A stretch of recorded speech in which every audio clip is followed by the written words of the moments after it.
students, welcome to Study of Course. Today we are going to study chapter 1 of history जिसका नाम है What, Where, How and When. तो चलो शुरू करते हैं. Yesterday you could listen to the radio, watch television, read a newspaper. Last year ask somebody who remembers, but what about long ago? Let us how it can be done. अच्छा, अगर आपको पता करना हो कि कल क्या हुआ था तो आप रेडियो सुन सकते हैं, न्यूज़पेपर पढ़ सकते हैं, टेलीविज़न में जो न्यूज़ कास्ट आती है वो देख सकते हैं. लास्ट ईयर अगर कुछ हुआ हो तो आप किसी से पूछ सकते हैं, बट वो चीज़ जो बहुत सालों पहले हुई हो, मतलब 200 साल या 500-600 साल पहले या उससे भी साल पहले, तो हम उसके बारे में कैसे पता करेंगे. तो चलो इसी बारे में इस चैप्टर में हम आज पढ़ने जा रहे हैं. What can we know about the past? There are several things can we find out. What people ate, the kind of clothes they wore, the houses in which they lived. We can find out about the lives of hunters, herders, farmers, rulers, merchants, priests, craft person, artist, musician and scientist. तो आपको पता चला होगा इस बारे में कि जो पहले के लोग थे वो कैसे तरीके के क्लोथ्स पहनते थे, किस तरीके के घर में रहते थे और उनकी लाइफ्स कैसी होती थी. वो हंटर्स होते थे या हर्डर्स होते थे या फार्मर्स होते थे या रूलर्स होते थे, और किस तरीके के लोग पहले खेला करते थे. मतलब जो बच्चे थे कैसे किस चीज़ से खेला करते थे, कौन से गेम्स खेला करते थे, कौन सी स्टोरीज सुना कर सकते थे, ये सब पहले कैसे होता था, इस बारे में हम आज देखेंगे. Where did the people live? जो बहुत अर्ली ह्यूमन था वो कहाँ रह रहा था. People have lived along the banks of the rivers for several 100,000 years. Some of the earliest people who lived here were skilled gatherers, that is, people who gathered their food. They knew about the vast wealth of plants in the surrounding forests and collected roots, fruits, and other forests produced for their food. They also hunted animals. तो क्या बोला गया है कि पहले लोग कहाँ रहते थे. तो जो बहुत अर्ली पीपास बैंक्स ऑफ रिवर के पास रहते थे, लाइक गंगा, यमुना, और वहीं पे इकट्ठा जो भी उनको खाना होता था इकट्ठा करके खाते थे, लाइक फ्रूट्स, रूट्स, प्लांट्स, ये सब वो खाते थे. उन्हीं को हम गैदरर्स बोलते हैं. जो इकट्ठा करके खाना खाएं, अपनी लाइवलीहुड चलाएं, उनको हम गैदरर्स बोलते हैं. They also hunted animals. तो वो एनिमल्स का भी शिकार किया करते थे. Some of the areas where women and men first began to grow crops such as wheat and barley about 8,000 years ago are located here. तो बहुत पहले जब women and men ने शुरू करा था क्रॉप्स को उगाना, लाइक वीट और बारले, बाजरा और गेहूँ, तो 8,000 साल पहले शुरू किया था. People also began rearing animals like sheep, goat and cattle and lived in villages. तो लोग क्या करते थे, एनिमल्स को पालते भी थे, लाइक भेड़, बकरी, कैटल, जो उनके गांव में उनके साथ ही रहा करते थे. तो अगर आप ये मैप देखेंगे तो ये यहाँ पे गंगा वाले रीजन में लोगों ने पहले शुरू किया था रहना. These were some of the other where agriculture developed. The place where rice were first grown are to the north of the Vindhyas. तो सबसे पहले जहाँ चावल उगा था ना वो विंध्यास कहाँ है, देखो ये नर्मदा रिवर के ऊपर विंध्यास है ना, उसके नॉर्थ डायरेक्शन में लोगों ने राइस ग्रो करना शुरू किया था. Trace the reverse, Indus and tributaries. तो ट्रिब्यूटरीज क्या होती है, जब बड़ी रिवर में छोटी छोटी रिवर आके मर्ज हो जाती हैं उसे हम क्या कहते हैं, tributaries. So about 4,700 years ago, some of the earliest cities flourished on the banks of this river. Later, about 2,500 years ago, cities developed on the Gangas of banks and its tributary and along the sea coast. तो क्या बोला गया कि बहुत सारी cities flourished हुई थी river के पास में ही और गंगा के पास बहुत सारी era. The ancient times, the area along these rivers to the south of the Ganga was known as Magda, now lying in the state of Bihar. तो जो पहला सिटी था बहुत ज़्यादा इमर्ज होकर आया था वो था मगधा, जो अभी बिहार स्टेट में है. तो ये जो राजा था वो बहुत पावरफुल रूलर था और इसने बहुत एक लार्ज किंगडम, मतलब बहुत बड़ा साम्राज्य अपना बनाया था इंडिया में. Kingdoms were set up in other parts of the country as well. Throughout, people traveled from one part of the subcontinent to other. The hills and high mountains, including the Himalayas, deserts, rivers and sea, made journey dangerous at time but never impossible. तो पहले क्या होता था कि हमारे पास इतनी सुविधाएं नहीं थी कि हम एक जगह से दूसरी जगह एयरप्लेन में ट्रैवल करें या बस में ट्रैवल कर सकें. तो पहले क्या होता था कि लोग चल के करते थे ट्रैवल. तो ये जो हिमालयाज़ हैं, डेजर्ट है, रिवर्स हैं, ये जर्नी को बहुत ज़्यादा डेंजरस बना देते. फिर भी पर इम्पॉसिबल ये नहीं होती थी, लोग ट्रैवल करते थे. So men and women moved in search of livelihood as also to escape from natural disaster like floods or droughts. तो लोग एक जगह से दूसरी जगह खाने की तलाश में भी जाते थे और इसलिए भी जाते थे अगर वो जिस जगह पे रह रहे हैं वहाँ पे फ्लड आ जाए, बाढ़ आ जाए, ये ड्रॉट, सूखा पड़ जाए. Sometimes men march in the armies conquering other lands. Beside, merchants travel with caravans or ships carrying valuable goods from place to place. And religious teachers walk from village to village, town to town, stopping to offer instruction and advice on the way. तो लोग पहले क्या थे कि merchants जो होते हैं वो अपने कारवा के साथ निकलते थे, गुड्स अपने पास रखते थे और विलेज टू विलेज जाते थे. और टीचर्स जो होते हैं रिलीजियस, जो हमें रिलीजियस चीज़ों के बारे में बताते हैं, वो टीचर्स भी एक विलेज से दूसरे विलेज तक ट्रैवल करते थे. इसी ने क्या करा कि डिस्कवर करी और नई चीज़ें. अगर मैं एक जगह से दूसरी जगह जाऊंगी तो मैं वहाँ का कल्चर सीख लूँगी. तो ऐसे ही बहुत सारे ऐसे एक्साइटिंग प्लेस डिस्कवर होते गए. All this led to the sharing of ideas between people. इन्हीं चीज़ों ने जो आइडियाज़ होते हैं वो शेयर होने लगे लोगों के बीच में. Hills, mountains and sea from the natural frontiers of the subcontinent. While it was difficult to cross these frontiers, those who wanted could and did scale the mountains. And across the sea, people from across the frontiers also came into subcontinent and settled here.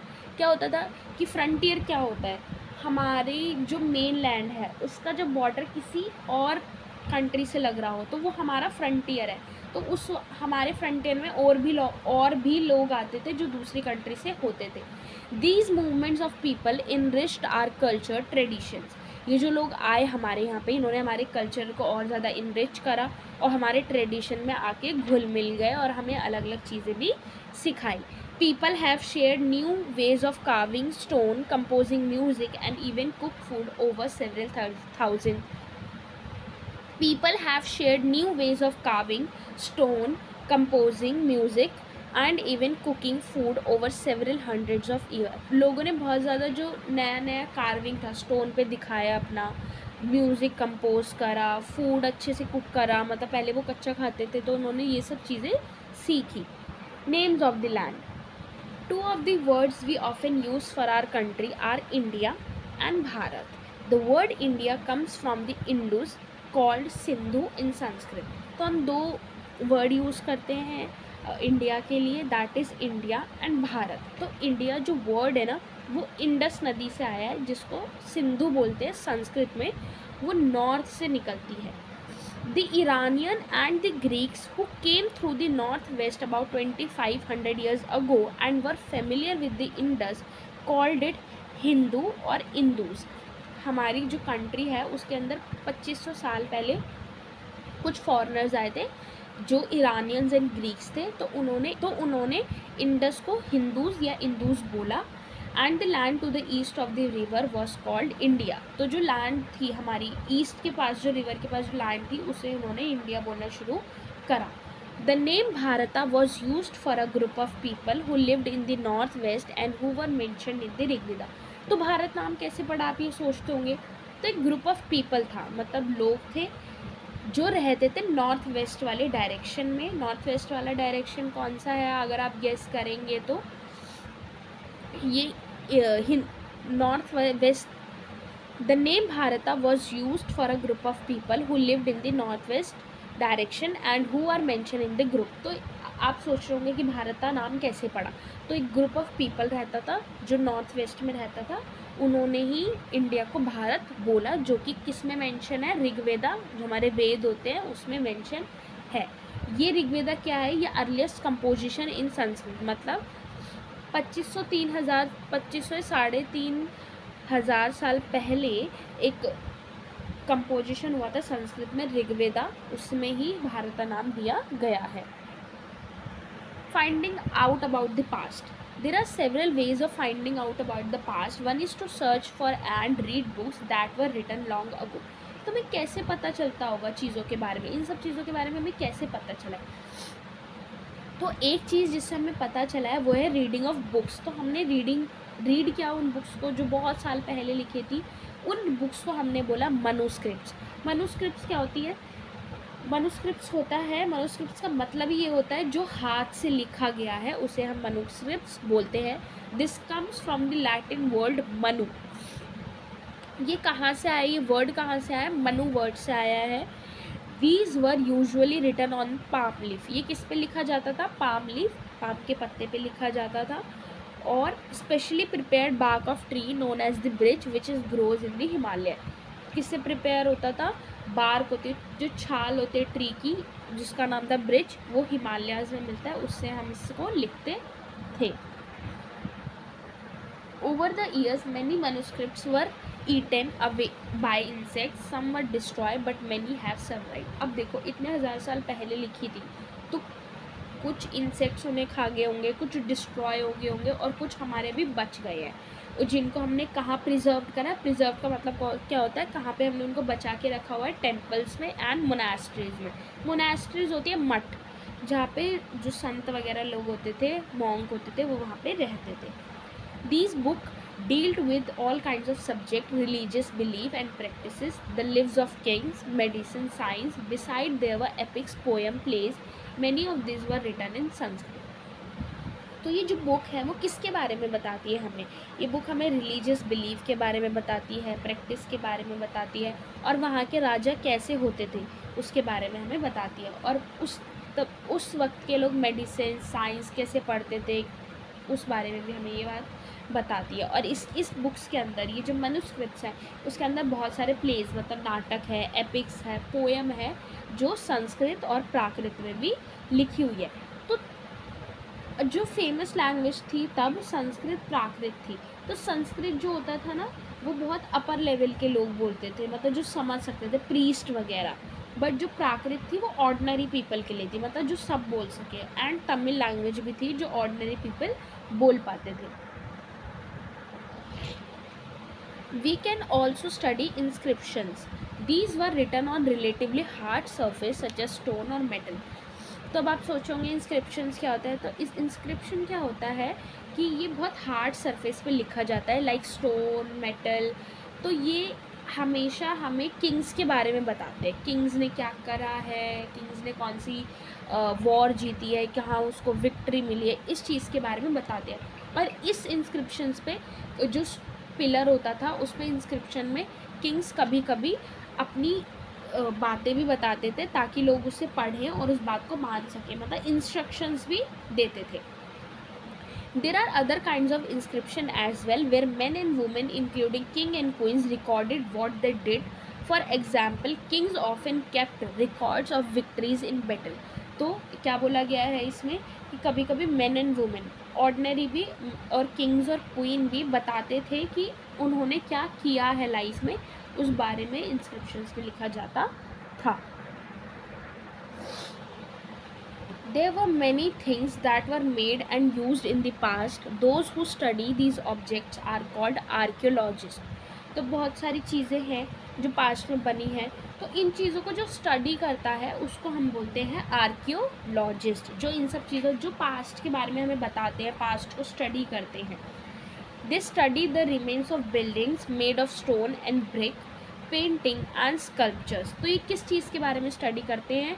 ये building के जो remains बच जाते हैं, stone, brick, उनके बारे में. जो पेंटिंग्स हैं बहुत पुरानी पुरानी, उनके बारे में. स्कल्पचर्स मतलब मूर्तियाँ, उसके बारे में ये फाइंड आउट करते हैं.